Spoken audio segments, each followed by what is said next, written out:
ma tean, et kõiki vahel kimbutab nohu. Ja siin Benu apteegis on tegelikult üks väga hea looduslik lahendus. No mida siis teha nohu puhul, et kas kannatada ära see paar nädalat või ikkagi kuidagi teda ravida? Nohu, jah, see tegelikult selline näiliselt tühine ebamugavustunne on sagedasem põhjus, miks inimesed pöörduvad siis kas apteeki või ka perearsti poole. Nohu liike on jah ju mitmeid erinevaid, kui täna me peatume siis just sellel külmetushaigustest tingitud nohul, mille tekitajaks on peamiselt siis erinevad viirused, kas siis adenoviirus, rinoviirus, erinevad koroonaviirused ja ka teised viirused.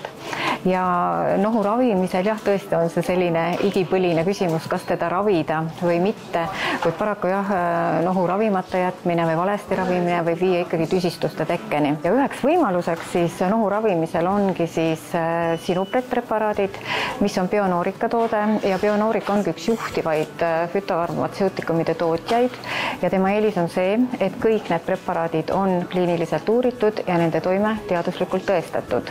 Ja Sinupret preparaate ongi siis võimalik kasutada ülemishingamisteede viiruste, haiguste raviks.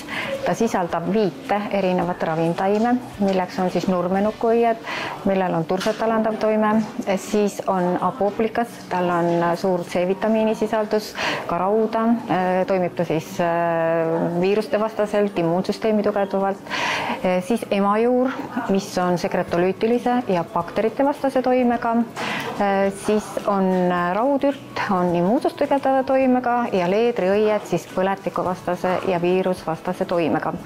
Ja kui nüüd rääkida Sinupret erinevatest ravimvormidest, siis näiteks Sinupret tilgad on kasutamisel alates 2. eluaastast, Sinupret tabletid on kasutusel alates 6. eluaastast ja Sinupret Forte tabletid ja Sinupret Extract tabletid siis juba täiskasvanutele ja Extract tablettides on siis toimeainete kontsentratsioon kõige kõrgem.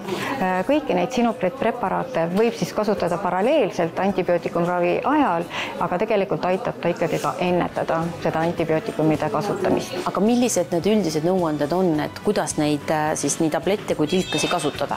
Üldised soovitused olekski, et tegelikult nohu hakata ravima kohe esimeste sümptomite ilmnemisel ja kui ikkagi nohu kestab pikka aega, 14 päeva ja rohkem ja kaasnevad siis mingid täiendavad sümptomid, palavik, sekreet, mädane ninast, siis kindlasti juba pöörduda perearsti poole ja Sinupret eelised on ka veel see, et teda võib tõesti kasutada korduvalt nüüd selle alanud külmetushooaja vältel. Ja kõiki neid Sinupret preparaate, erinevaid Sinupret preparaatide ravimvorme on võimalik siis osta apteekidest ja kindlasti koos apteekri nõuannetega.